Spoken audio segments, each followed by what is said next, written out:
Okay, so hello and welcome to Introduction to EyeSpy 2020 Video Game Vision Screening and Data Management Training. We're pleased to have you with us today for this informative webinar about the EyeSpy 2020 Vision Screening Program. And my name is Monica Hecker, and I'm the moderator for today's webinar and also the Director of Operations at VisionQuest 2020. And in an effort to reduce background noise, we are going to ask that everyone ensure they are muted out. Today's webinar will be recorded and posted on YouTube. Following today's training, also you'll receive a link of today's recorded webinar for you to share with colleagues, or if you would like to review any information that was covered in today's webinar as well. And as a reminder, we do hold free live webinar trainings the first Monday of every month. So you're welcome to join us again in August on the first Monday of August. And before we begin, we've been asking for you to think of something invented about 150 years ago today. And I see that Stephanie Rowe has put in glasses. And if you haven't had a chance to do so, you can enter your answer today. So glasses is a good guess.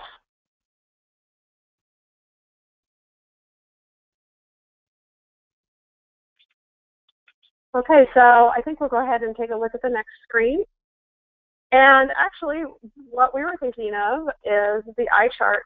And many people don't realize that the eye chart that's commonly used today was invented in 1862, which was over 150 years ago.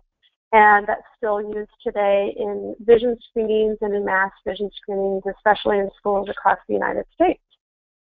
So,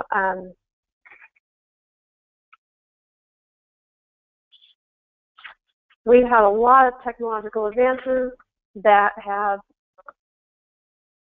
allowed us to move forward with vision screenings that work a lot better than the eye chart standing alone. So we're really pleased that you're joining us here today to talk a little bit more about EyeSpy 2020 and learn more about it for your school district. So if you're new to attending the webinar, your chat box is located on the right-hand side. And so I think on our next screen, I've got a screenshot of what that should look like. It's located on the right-hand side, and here's the box where you can enter a question. And we also encourage your participation in questions. So when you have a question, there's no need to wait until the end. Go ahead and enter it into the chat box, and I'll be monitoring questions throughout the webinar. And we're going to do our best to answer any and all of your questions that you have about EyeSpy 2020. Some questions we'll be answering throughout the webinar, and we've also allotted time at the end to answer any additional questions that you may have. So we'll have a Q&A at the end.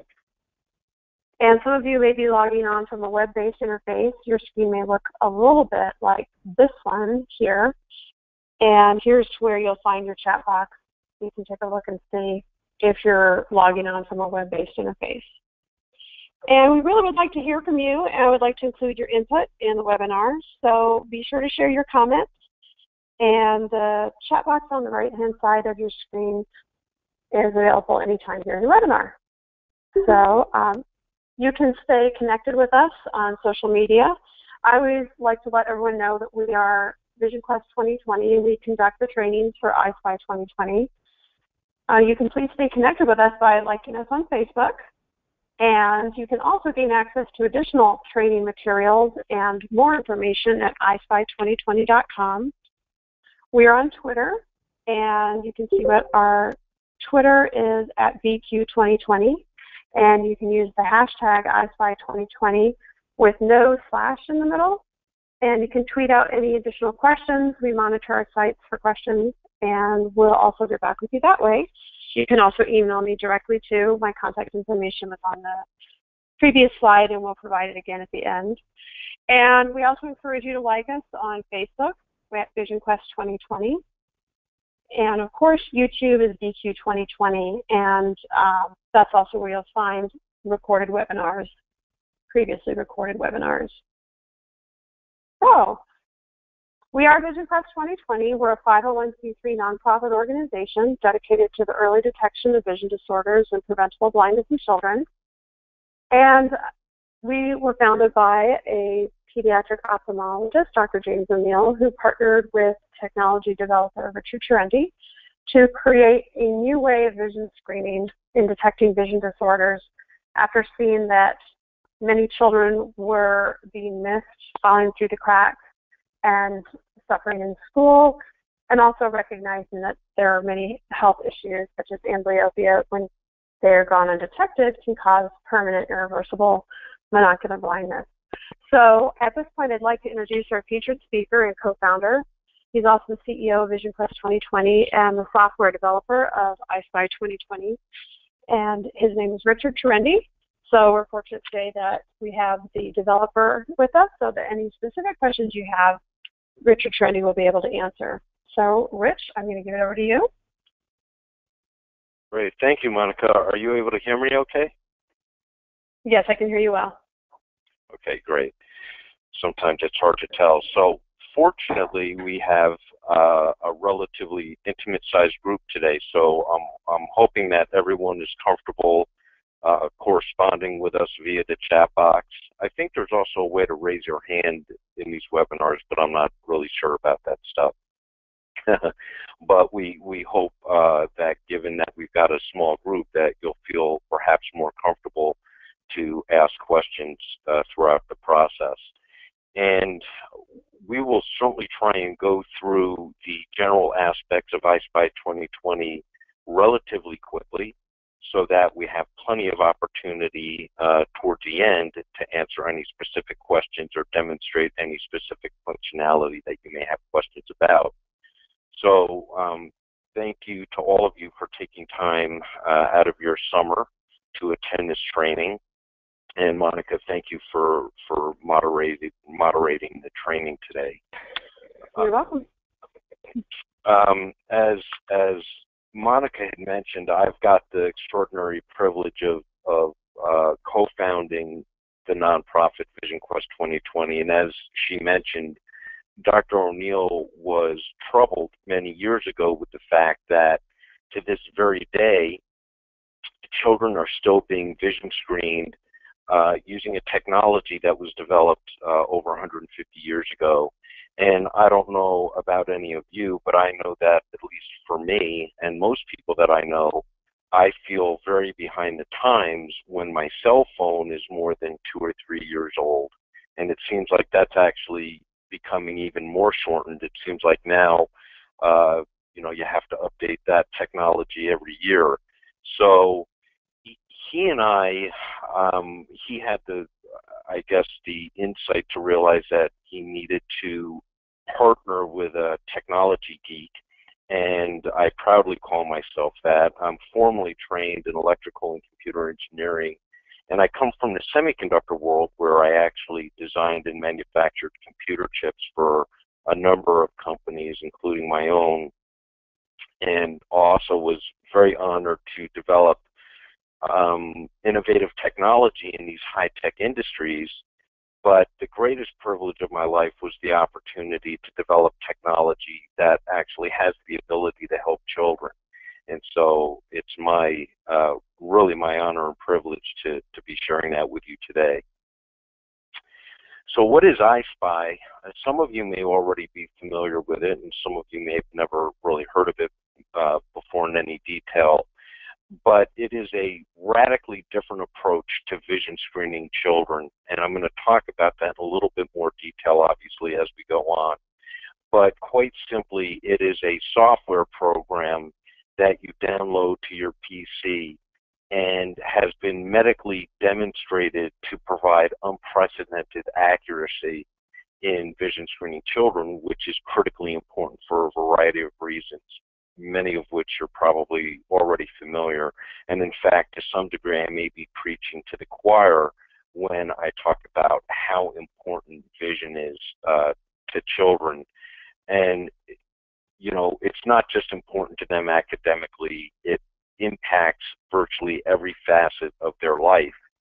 And as you're probably also very well aware, many times children are themselves unaware that they may have a vision problem, as well as their teachers and their pediatricians and their parents, no one in their life may be aware that they're struggling silently with a vision disorder. So that was really the impetus behind developing this technology.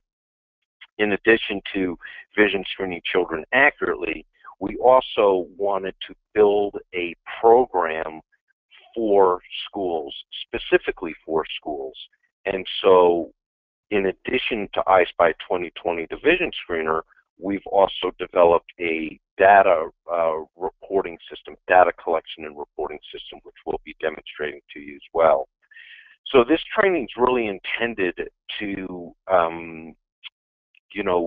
bring EyeSpy to several groups of people. And so regardless of what category you may fall in, there may be people listening that are simply going to be volunteering or performing the vision screenings and want to, see EyeSpy in action. And of course, some of you may also be school nurses with a huge and daunting task of being responsible for hundreds or perhaps thousands of school children that really do rely on you as their first line of defense. And then, of course, school administrators who are looking for a system that ultimately could save them time and money while providing a better quality vision screening to their children. And by the way, that's not to take anything away from school nurses and other individuals who are certified in the art of vision screening. We know that there's an awful lot of talented and very committed people out there, and hopefully you'll see that the entire motivation behind this is to make your job easier and faster and make the experience more enjoyable for children. So before we dive into a little bit more of the detail, it would be helpful for us if you could just let us know, what is your role? Are you a nurse, a vision screener? Are you at, some administrative level? Or are you a technology person? Because very often schools want their IT departments, appropriately so, involved in understanding what EyeSpy 2020 is, primarily because it's a software product. So those issues or bringing new software into the school is often relegated to the IT department. So if you don't mind typing into the chat box, or actually I think I've got a poll here that I can do. Hold on, give me a second, stick with me. Hold on. Jill Scott's already responding. Let me see if I can do this. You'd think I'd be better at this. Okay, there should be a poll up on the screen. So that would be, I misspoke and had some of you already typing this into the chat box. So Monica, did the poll appear on the screen? Yeah, the poll is up on the screen. I think that we have, although we have 10 people registered, I think right now we don't have too many online, so I think it's all right if we just go with what we've got for people go ahead and typing in. Yeah, it's actually however they want to input it's fine. It's actually very helpful because we've got obviously a district nurse and someone in the administrative role and a vision screener. So we've got the whole gamut, which I love, by the way.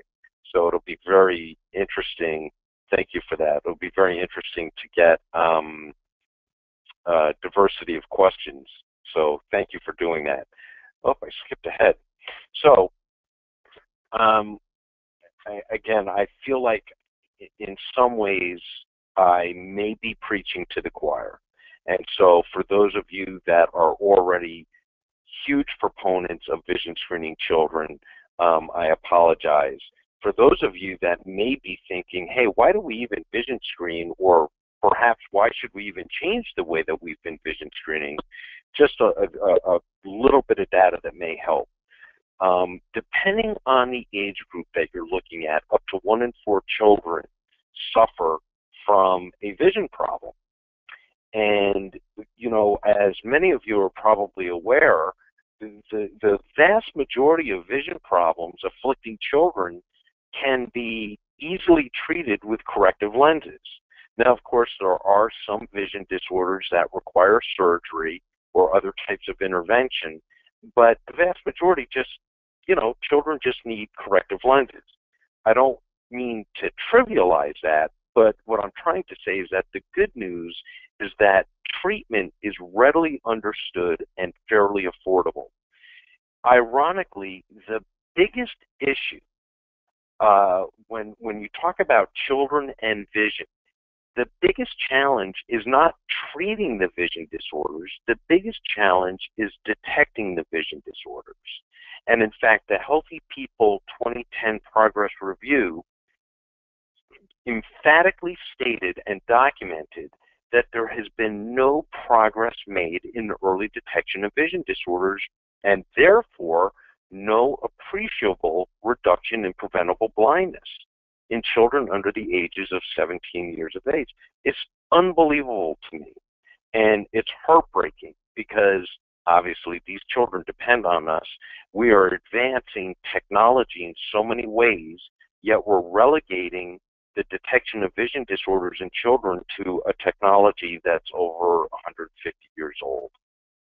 So that is why we wanted to go out and radically improve, dramatically improve the way that we detect vision disorders in children.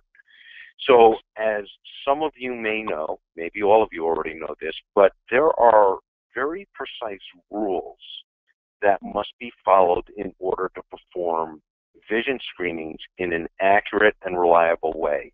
And so these rules, or what is often referred to as a protocol, these require an extensive amount of training and a lot of knowledge, and actually years of experience.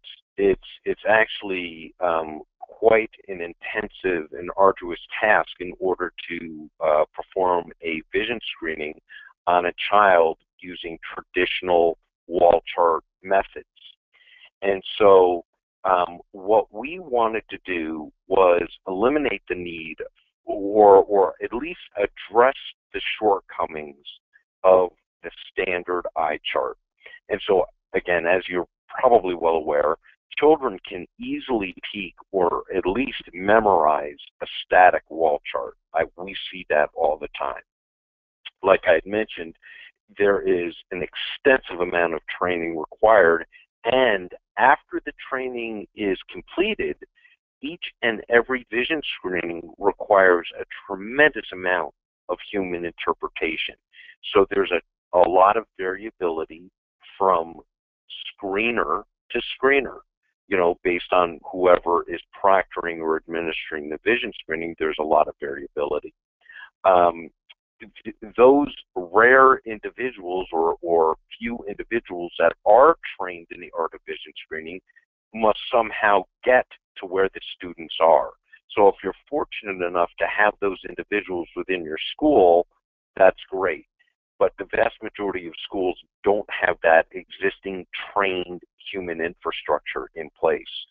Ultimately, it's very costly talking about the eye chart because it unfortunately has been shown to miss children that do have vision problems. Not all children miss, but it can miss children that have vision problems.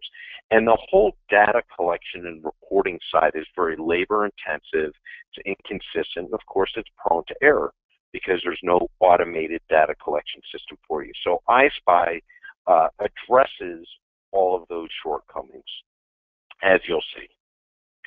So before I go on, I just wanted to make sure, Monica, have we received any questions, or is there anything that I need to address before we move on?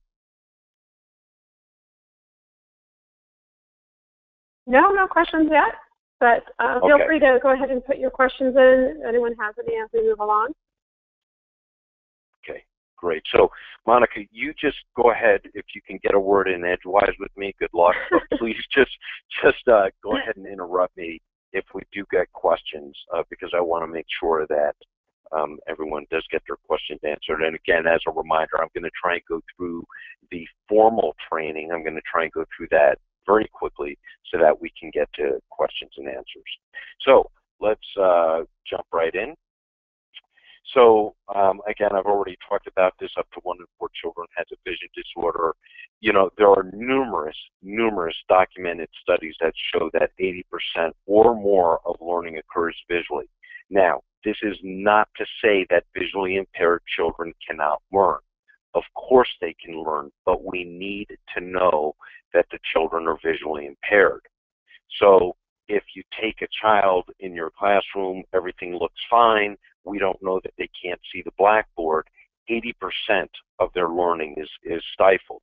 And in fact, this is so significant that there are recent published studies that show that the vast majority of children that are labeled as learning disabled actually have a vision disorder.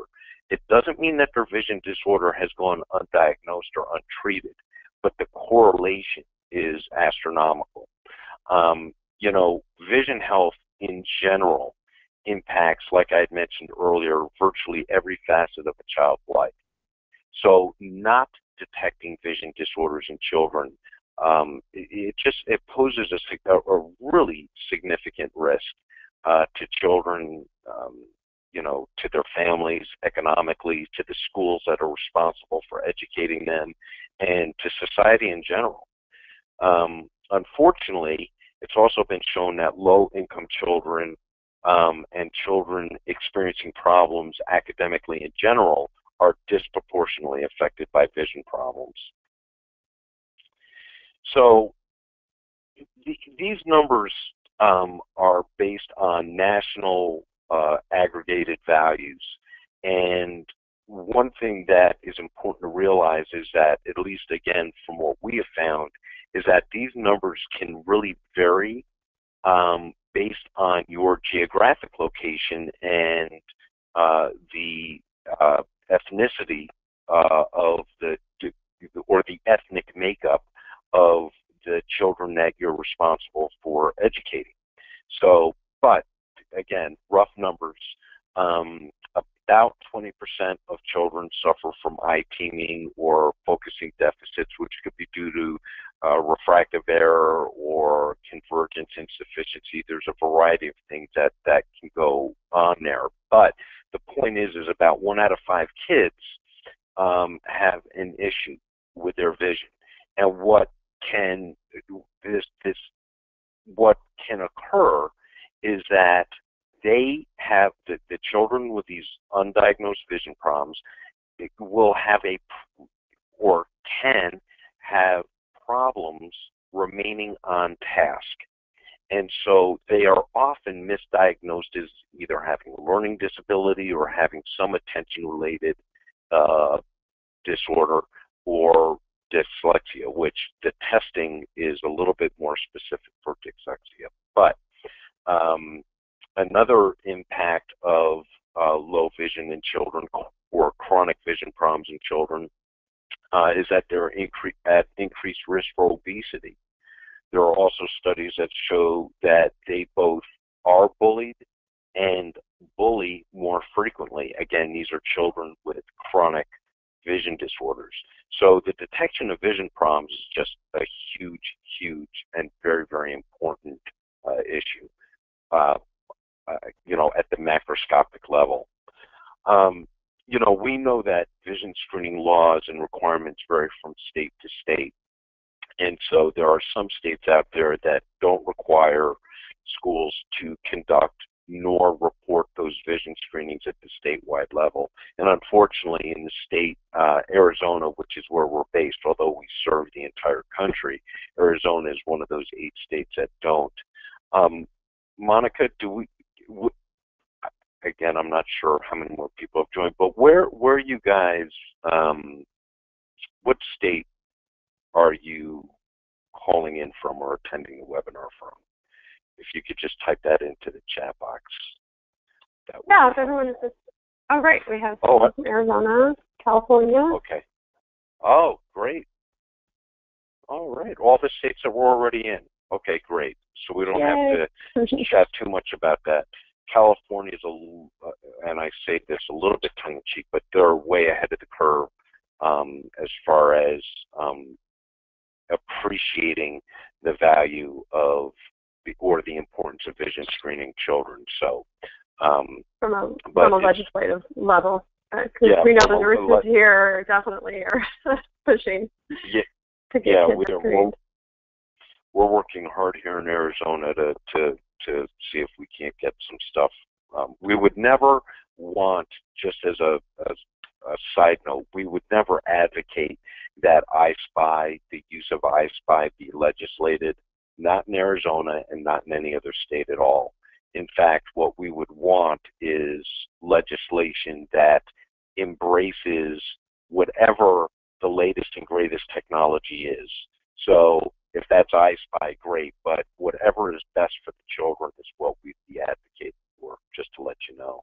So let's talk about that a little bit, because, you know, not that there's been a lot of advancements in the art of vision screening. And sometimes people think, oh, there are these new fancy cameras that are now available, and they're expensive, admittedly, but it's a very, very interesting type of technology. They're referred to as photo screenings or binocular autorefractors. They're offered by companies like Welsh Allen and Plus Optics. There's some other companies, MPI. Anyway, they are great technologies, but they are really intended for younger children. Once children are in school, the American Academy of Pediatrics and the American Academy of Pediatric Ophthalmology and Strabismus, so the AAP and APOS, both of those medical organizations have put together very clear recommendations and formed a policy statement that makes it clear that visual acuity vision screening is preferred in children above 5 years of age, i.e. school-age children. So visual acuity screening cannot be performed by these photo screening or instrument-based screening devices. So what that means is that despite the shortcomings of the wall chart, the advantages still outweigh, the advantages of using a wall chart still outweigh the disadvantages of using these instrument-based devices on older children. Now, why is that? The reason for that is because the instrument-based cameras, which, by the way, the camera that I'm talking about, hopefully it's here. Let me see if I can draw on the screen. Maybe I can. So these instrument-based devices, like this one that I'm circling, is the PediaVision or Welsh Allen Spot device. It's an amazing device, very, very good device, but it is for younger children. The wall chart, and of course EyeSpy 2020 as well, are visual acuity-based screenings. Now, why are those recommended for older children? Because this device cannot tell you the child's visual acuity. It cannot tell you whether or not the child can see. So it can measure the child's eyes and it can evaluate for risk factors, but it cannot tell you whether or not the child can see. These methods, these approaches actually interact with the child. In the case of a wall chart, it's the nurse or practitioner that's interacting with the child to get responses. In the case of EyeSpy 2020, it's a video game that's interacting with the child. But either way, these devices are answering the question, and you'll have to forgive my penmanship, but these answer the all-important question, can the child see?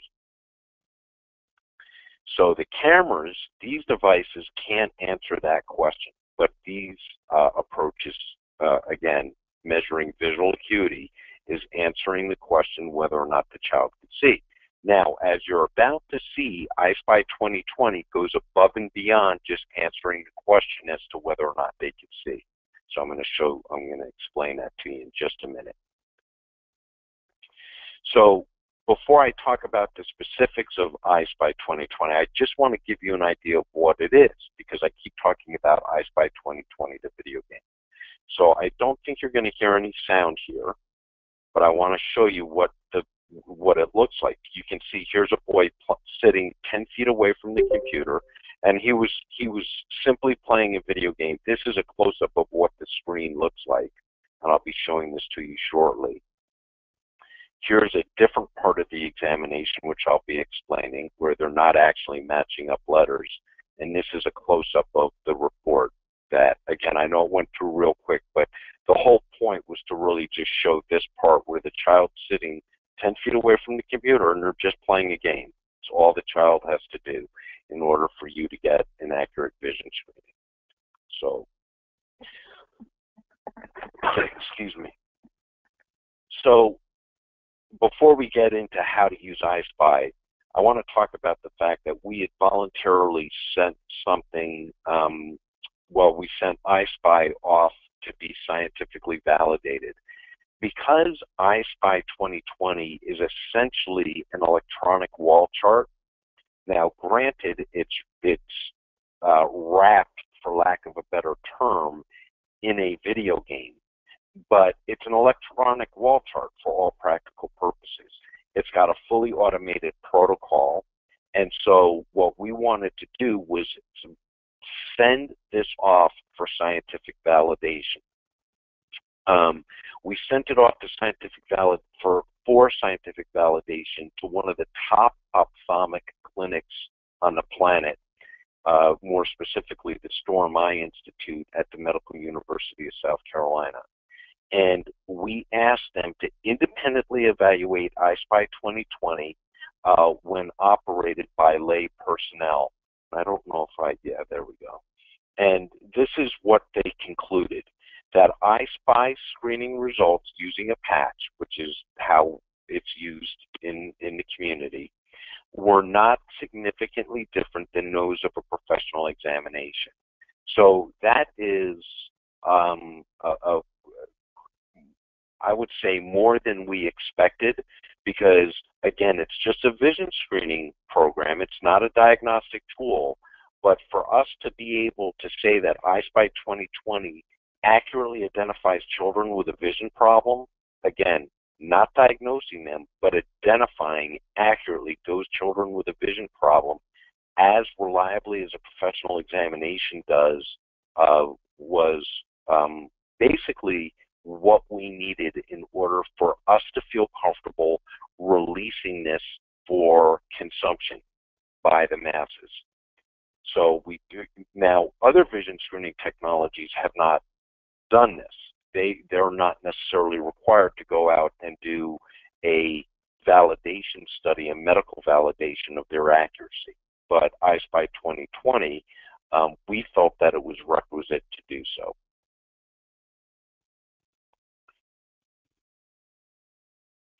So in order to vision screen a child with EyeSpy 2020, there are some supplies that are required in order to perform the test. Obviously, you need the software, but you also need a mouse extension cable, because as you'll recall, the child actually sits 10 feet away from the computer while playing the game. So in order to connect their mouse to the computer, you need an extension cable. We also do depth perception testing, which you'll see, and in order to dissociate the eyes and test their eye alignment and also other neurological, perhaps neurological dysfunctions that may manifest themselves like eye suppression or other issues, we use red-blue glasses, and these red-blue glasses have been specifically designed and built for use with EyeSpy 2020. We also provide occluding glasses because in addition to testing the child with both eyes open, we want to test each eye individually. So this is what they refer to as the patching, is when you occlude the eyes one at a time using these fun frames. We have a near stereo card. This is again for depth perception testing on some children. If they cannot pass depth perception testing at a distance of 10 feet, then we provide you this card that you hold up to the child at a distance of 18 inches. And by the way, as you're about to see with EyeSpy 2020, you don't have to memorize any of this because the game instructs you exactly what to do every step along the way. We also include a Leah response panel, and again, this is not used on every vision screening. This is for special needs children. Now, interestingly enough, we are able to vision screen a lot of special needs children with EyeSpy, just them playing the video game without you having to interpret the results on the child's behalf. But in certain situations, you may decide that you want to have the child use their hand to point to one of the symbols that matches what they're seeing on the screen, and then you would essentially play the game on behalf of the child. Having said that, and I don't want to digress too much, but again, just on a personal note, it is my hope that children with severe special needs are having their vision checked by a professional on an annual basis, because there are other things that an ophthalmologist is going to look for when evaluating a child than just whether or not they can see.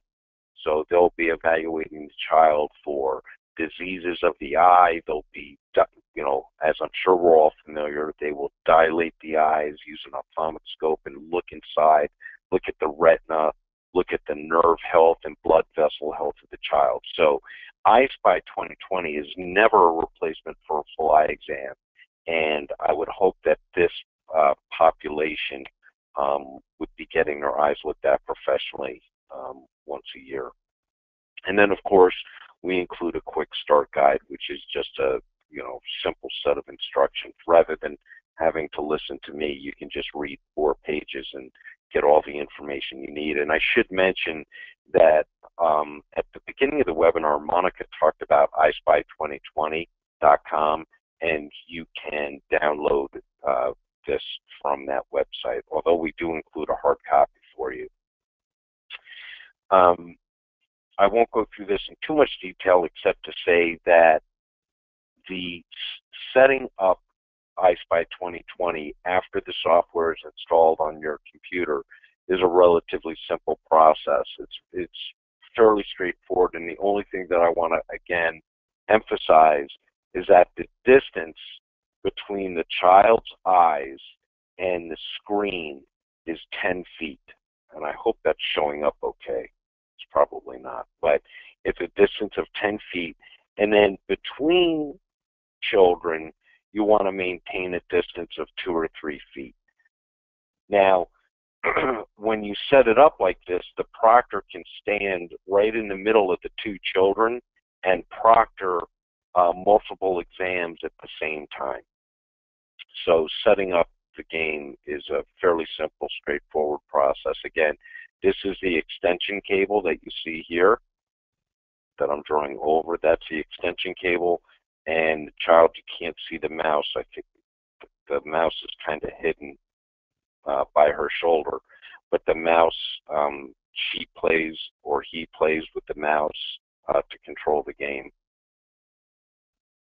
which I'm going to show you in just a minute. And at this particular school, that the picture you were just looking at, I'm just going to add in, they did it in the library where they have their computers already set up, and it worked very well for them. So there's lots of different ways to do it, the computer lab or the library. Here's another one that Rich is going to show you that was in the library. Yeah, and same thing here, just obviously a different angle, but that distance is 10 feet. There's the extension cable, and the advantage to using the extension cable is that it provides adequate slack in the cable. Not only do you use that cable as a measuring device when you're setting up the computers, but then you don't have cables in the air. They're long enough that they can be on the floor. And you can see here we've got 2 nurses that are proctoring 4 exams simultaneously. So this is a fairly common setup, but one of the advantages to EyeSpy 2020 is that you can configure this based on your needs and what works best for your school. Whether you're doing it in a library or a cafeteria, we have some schools that just have one laptop in the back of their classroom, and they vision screen kids one at a time, or one laptop in the nurse's office, and he or she screens children one child at a time. It just depends on how you're already conducting vision screenings, and again, what works best for you. So this is what the quick start guide looks like, as far as this is just the page that is intended. Sorry, hold on just a second. Intended to explain how did we get to this point. And this shows you you're placing the computers on the screen. I'm sorry about that. Placing the computers on the table. You're adjusting the screen so that there's no glare. You're maintaining a distance of 10 feet between the laptops. So it's really this simple. You're connecting the mouse with the extension cable. You're leaving a minimum amount of space between the children. So when you receive your quick start guide, you'll see this. And if you visit, like I said, EyeSpy2020.com or VisionQuest2020.org, you can download that information. So are there any questions at this point? Or can I just keep going and we'll move through this pretty quick? Oh, it looks like there's a question. Yeah, go ahead. That's fine. From Stephanie Rowe, what do you do with a student that cannot work a mouse? And that's a good question. That's a great question, and that's what I was referring to with the special needs mode. So you would provide the child this card, and you would have them point with their hand, you know, to the symbol that they are seeing on the screen, and then you would play the game on their behalf. So if they point to this symbol, then you would, when you see the game, you'll understand what I'm talking about. Then you would move the mouse to indicate that that's their selection. You would play the game on their behalf. So that's what this Leah response panel is intended for. Now, there's another option, and that is that if, depending on what your budgetary constraints are, EyeSpy 2020 can be used with an Xbox controller. So, however, having said that, if the reason why the child cannot operate the mouse is because they're a special needs child, then operating an Xbox controller is not necessarily going to help the situation. If they don't have the fine motor skills to control a mouse, then the Xbox controller is likely not going to help. If the child is just unfamiliar with the mouse, then it may take a couple of tries, for lack of a better term. They may have to play the game a little bit in order for them to get comfortable with the mouse, but that's extraordinarily rare. I hope that answered the question. If it didn't, then make sure and let me know. Okay, so I'm going to, rather than go through this data entry screen, I think what I'd like to do is show you the game live. So I'm switching over to the live screen of EyeSpy 2020. And what I want to do is show you right now, what does it look like to conduct a vision screening using EyeSpy. So the first thing you do is you type in your name as the proctor, the person administering the test.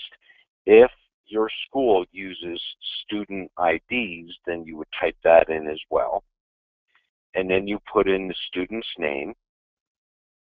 And by the way, I am not hitting the capital. When I'm typing in, it's doing the capitalization for me.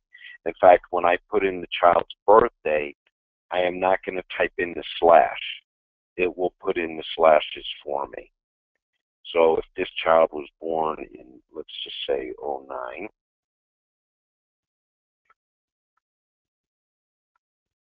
I want to show you the color vision testing that we're going to do on this child.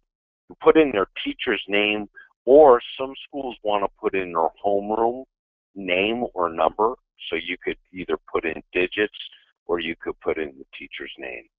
It's completely your prerogative. And then putting in the status of whether or not they're wearing their eyeglasses. This is incredibly important, because if the child's forgotten their glasses, you don't want to fit. The child may not pass the vision screening. When you send the report home to the parents, they need to know that, you know, this child was tested without their glasses on, and that they apparently need their glasses. If they wear prescription lenses, then they need to wear them during the vision screening process, just to let you know. So I'm going to indicate that I'm wearing glasses. So all of this information that I just typed in can also be, you can save time and not type that information in if you upload your school's roster into EyeSpy. And then basically you can just select their name from a list, and when I double click on that student, then this information becomes pre-populated, you see. So I didn't, rather than typing it in manually, I didn't have to do that. I could just select the name from a list. So I click on this button, select student from list, I identify the student, and by the way, I can filter this list. If I've got hundreds of students in my roster, I go, okay, well, I only want to see children in first grade, and I know that this is teacher Falzone. So now my list is shortened down, and this is the child that I'm looking to vision screen. So hopefully that's making sense. It's, again, intended to save everyone some time. I'm going to test on this child. Okay, now, if you notice, I pressed begin screening, and immediately it pops up with attention proctor. Make sure the student is not wearing an eye patch or colored glasses at this time. In fact, I want to back up if I could. I'm going to back out of this. I'm going to say that this child is wearing glasses because I want to show you that if he is wearing glasses, if he has been prescribed glasses, it will come up and it will remind you to make sure that the student is wearing his clean corrective lenses with no eye patch or colored glasses at this time. So even if you've never conducted a vision screening using EyeSpy 2020 before, all you have to do is follow the instructions on the screen. The hardest part of EyeSpy 2020 is typing the child's information. Literally, that's the most time-consuming part. Now that the information is typed in, the computer automatically customizes the game for each child.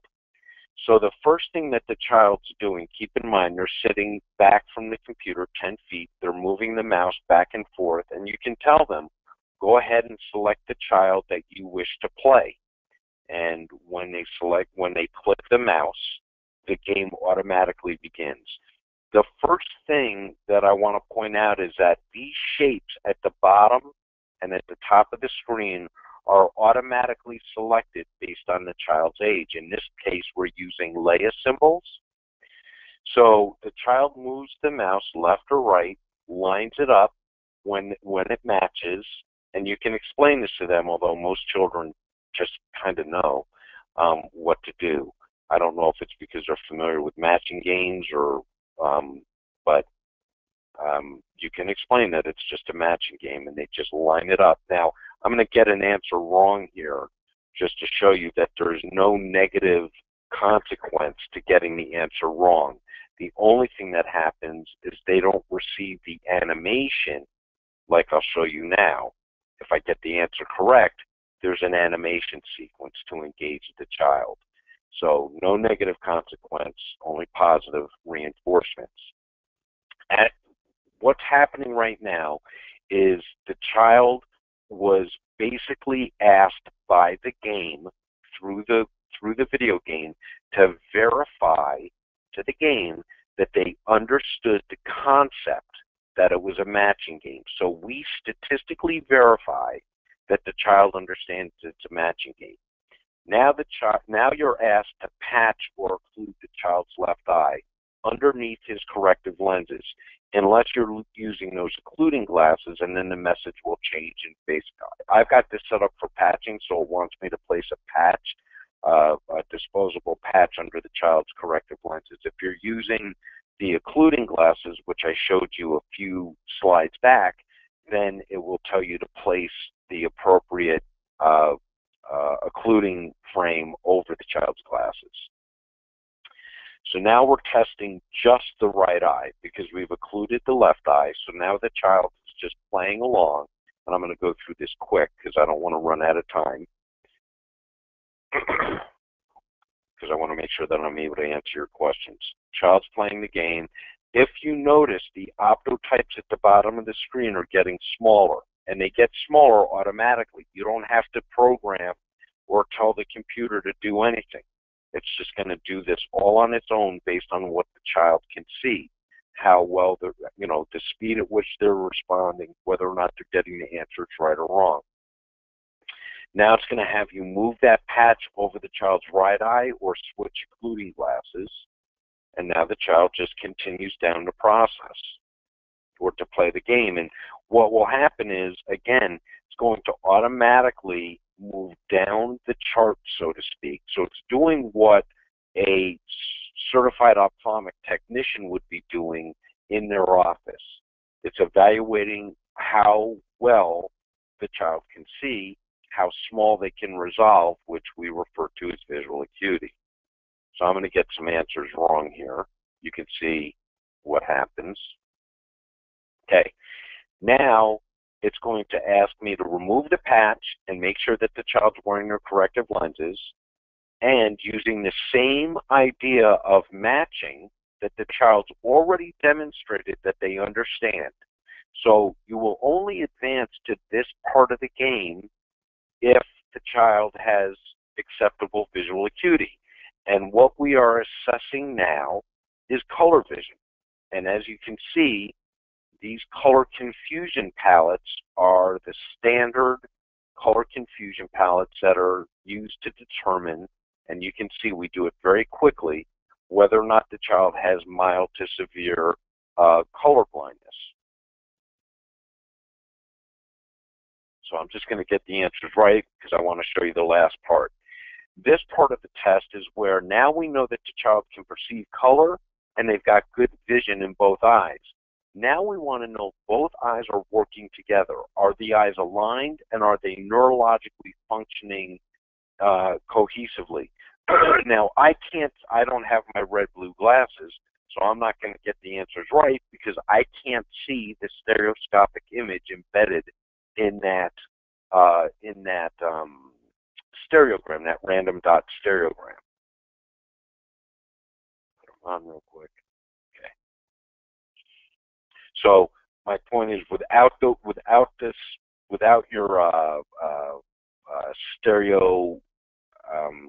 those red-blue glasses on, you can't see what those shapes are. So you were not supposed to be able to see whether or not it was a triangle or a circle or a square. At the conclusion of the vision screening, you can see that the report. Oh, I'm sorry, Monica, were you going to say something? Yeah, actually, you hear me. We have a question. Jill Scott wanted to know, can they preset the program only to color test second grade boys? Yes, we can do that. So that functionality, right now, the way that you determine who you want to color vision, and by the way, I have got to say, Jill, I love the question because that's completely appropriate. Color vision should only be tested once in the child's life. The prevalence of color blindness in boys is about 1 in 20. In girls, it's about 1 in 200. So many schools choose not to color test or colorblind test female girls, but they do want a vision screen or check for color blindness in boys. But You only need to do it once. So the answer to the question is yes, we can do that. We can make that work for your implementation. Right now, the way that it's controlled is completely manually. So you determine which children you want to color, do the color screening on. But we can make that happen automatically for you based on whatever criteria you set. Here is the vision screening report that appears immediately upon the conclusion of the vision screening. I don't know if you can see that, but in this particular case, I passed. If I had not passed the test, I can show you what that would look like. And that is the second part of this. Let me go through this real quick. I'm not going to go through this part of the presentation because I wanted to expedite things and go through the actual vision screening itself. So you've already seen all of this. So what I want to jump into is the data entry screen. I'm sorry, the report section, which you access through this main screen. So this is the main data entry screen, and if I want to access reports, then I click on the reports button. And what I want to do just real quickly is I want to pull up some reports so that we can talk about them. And I want to show you what a report looks like. Oh, I don't have enough vision screening data there. Let's get some more vision screening results. I want to show you what a report looks like when a child has failed. So when a child fails a vision screening report, and by the way, just so that you know, this is all fake data. Like, this is our Director of Operations, Monica, student. So this is all fake data. I would not be showing you real vision screening data. First of all, we, Vision Quest, no one has access to your data. Only the school has access to this level of personally identifiable information, and that's a requirement from HIPAA. But for purposes of demonstration, we have our own pretend database, which this is one of the entries, and you can see that this student passed visual acuity, tells you all of the details. They passed color, but they failed stereo. When a child is referred for a professional eye examination, this section of the report pops up automatically. And the reason why we do that is because it is our hope and our intention that when the parents get this, they take this to the doctor, and the doctor checks off these boxes, and then the parents return this to you, the school, so that you now have the appropriate information about that child.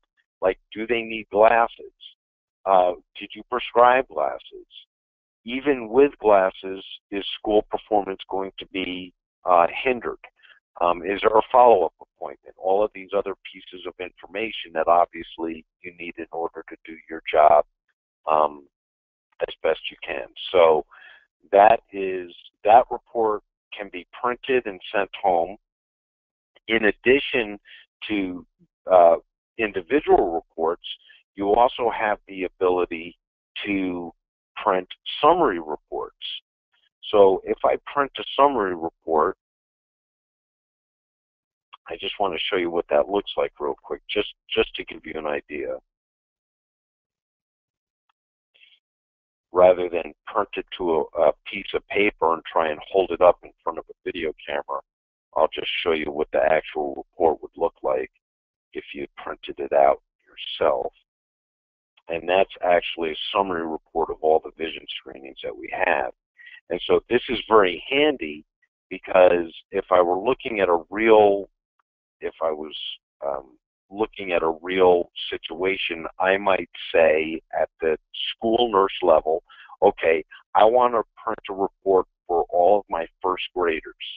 And so I would go up to this box, see there's grade there, and I would type in 1, and now I'm given a report for just the first graders.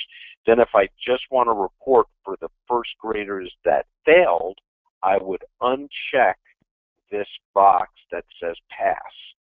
So now I'm just getting the first graders that failed the vision screening. Now, if I wanted to further say, okay, well, I want to produce a report for the teacher Smith. So now I just type in Smith or SM.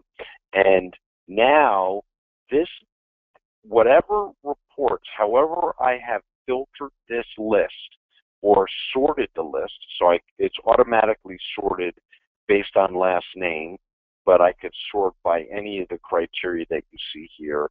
Now when I go to print the summary report, now however many fields are, or I'm sorry, however many data records are shown on the screen, that's what will appear in my report.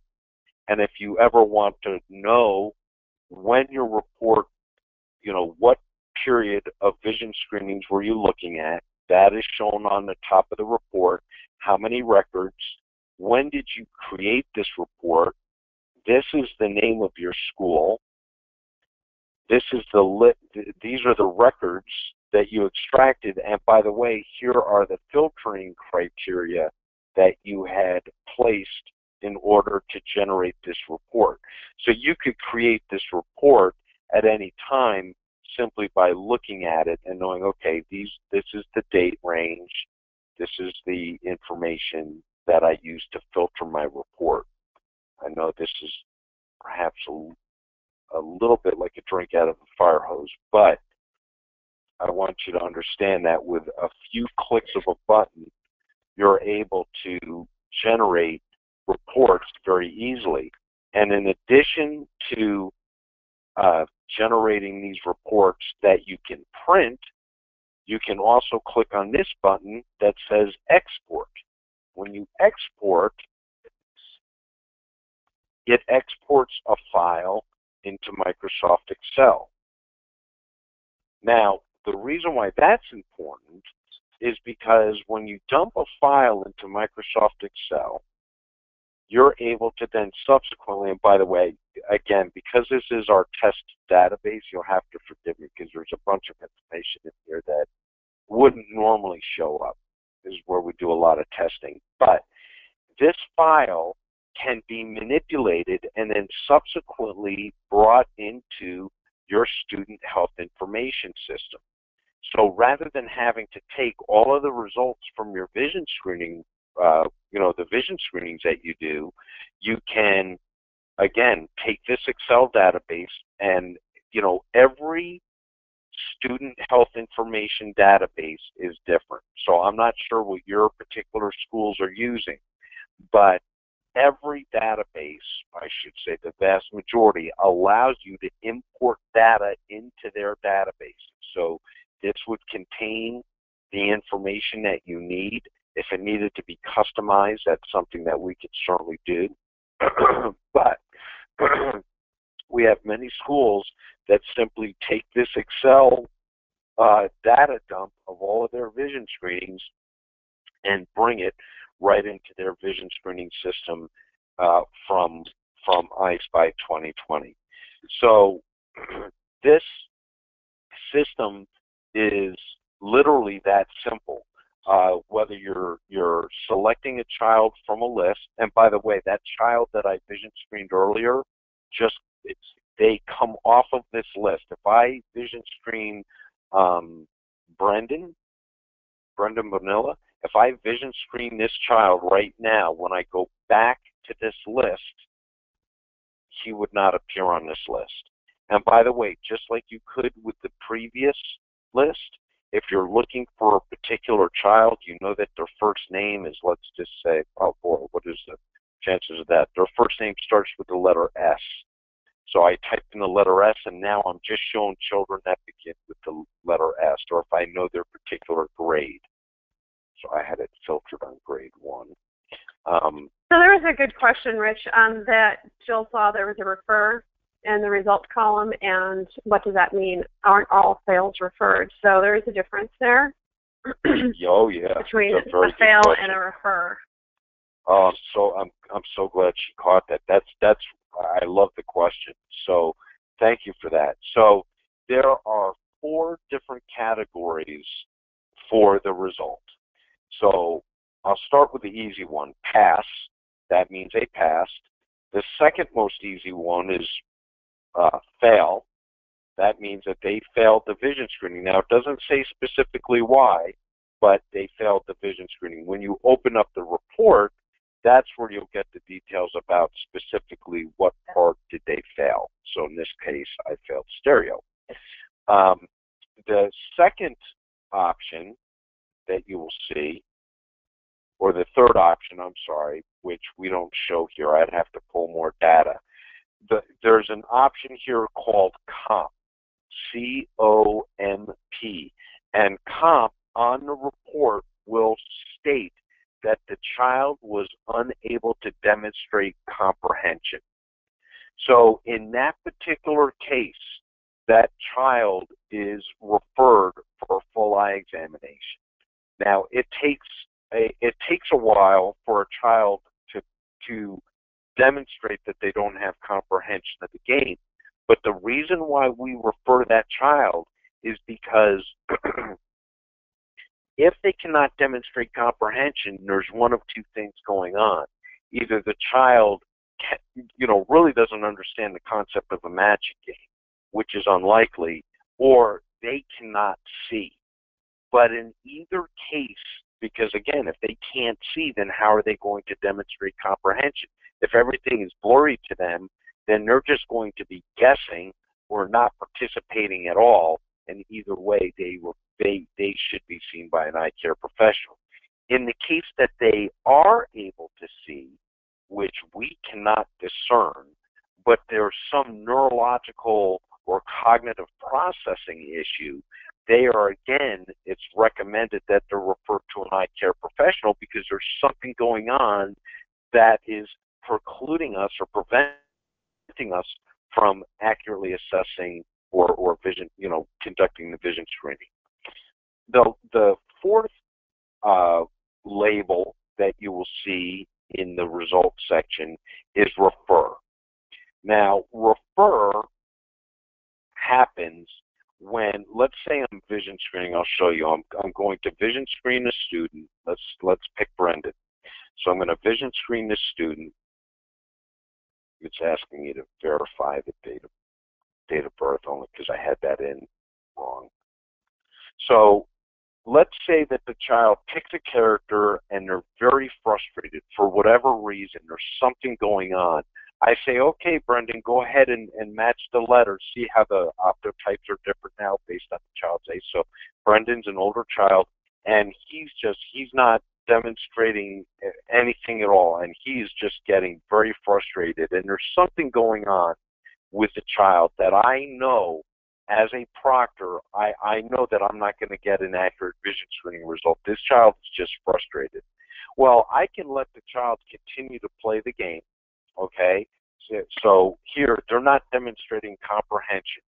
So I can either retest the student, I can either retest with the timer off, which means now the child has an unlimited amount of time to make a decision, which is typically something you don't want to do because it could take an hour to vision screen a child, which is ridiculous. If they're not interacting with the video game, it's because there's a problem. Option C, if you see here, it says to end the test and refer to the student. So I'm going to press option C because Brendan was just very frustrated. So Brendan gets to end the test. He's happy. Everything is done. And now you'll see it says referred by proctor. So what does that look like in the database? Well, I'll show you. Oh, by the way, you'll notice that Brendan is not in the roster anymore, just like I told you. Brendan's off the roster. I'm going to go to reports, and I'm going to show you the vision screening since we just did it just now. I will show you the vision screening for Brendan, and see there it says refer. So when I double click, it says referred by proctor. So you're absolutely right. It was a great question. There are 4 different cases. There's referred by proctor, there's pass, and then of course there's fail, which means the child completed the game, but the game determined that there was something wrong. And then of course there's comp. And comp is where you in this particular case, if I had re-screened the child, so I explained it to them again, and they continued to make the mistakes rather than me pressing the C key and creating the refer, then the test would not keep coming back with that message. If the child did not demonstrate comprehension on the second attempt, then it would be a comp, a COMP on that in the vision screening table that you saw. So, Monica, make sure you interrupt me if there's any questions. I want to make sure that I wrap this up relatively quickly, which I'm having a hard time doing. I apologize. I already showed you the customized summary reports, the individual screening reports, dumping it to Microsoft Excel, which then subsequently allows you to export the data to your own database. The whole point here is that all of your vision screening data is maintained for you.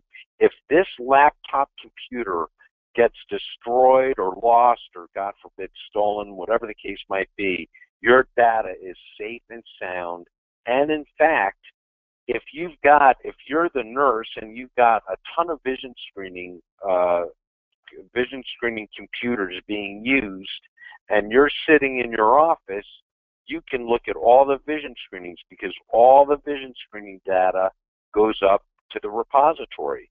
And then from your office, you can look at those vision screenings on your computer. So there's a huge advantage to having this data management system, not just from the ease of being able to create these reports and export your data into Excel, but it keeps your data safeguarded and you can view it from a convenient location.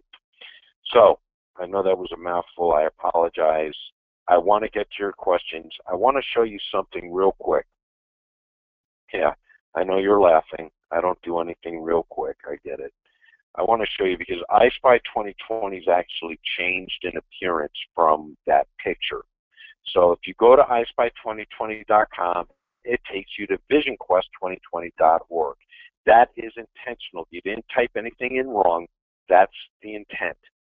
So VisionQuest2020.org, some people, that's a lot to type. So if you just type in EyeSpy2020.com, it takes you here.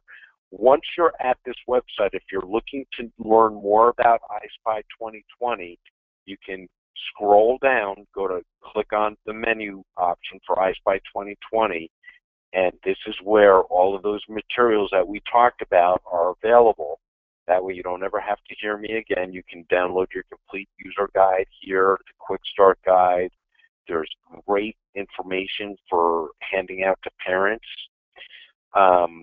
And of course you can install EyeSpy.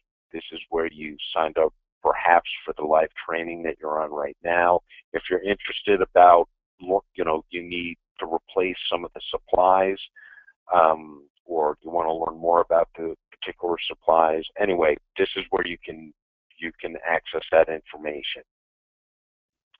You can also learn a little bit more about EyeSpy 2020 because it's been featured, which these people do a much better job talking about EyeSpy 2020 than I do. So feel free to click around VisionQuest2020.org or EyeSpy2020.com, since it's the same place, and you'll have access to all the information that we were alluding to earlier. It at one point looked like that, but it doesn't now. So I just wanted to show that it's a little bit different. In addition to the webinar that is being recorded, and by the way, that link will be mailed out. So if any of your colleagues missed this and you want to pass on the recorded webinar to them, you can do that. So you have unlimited access to the website that we just talked about. Unlimited email support usually takes a day or two for us to get back, depending on the season, because as you can appreciate, August and September get a little bit busy. There's 1 hour of telephone support for registered districts. You can access this webinar as many times as you want, not just the recorded webinar, but if for some reason you wanted to attend another live webinar, you could certainly do that. So we want to, again, thank all of you for taking time. I'm sorry that I ran a little bit long, but hopefully we've got about 15 minutes that we could answer any questions. And if for some reason we're not able to get to your questions, or you're just being shy and not wanting to type them into the chat box, then please feel free to email either Monica, who's our Director of Operations and the brains behind the operation, IT staff, if there's IT people that have very specific questions about the technology, or all of you, anyone is welcome to email me as well. There's a website that we just talked about. So I think that is it. And if there's any questions or comments, I would love to hear them.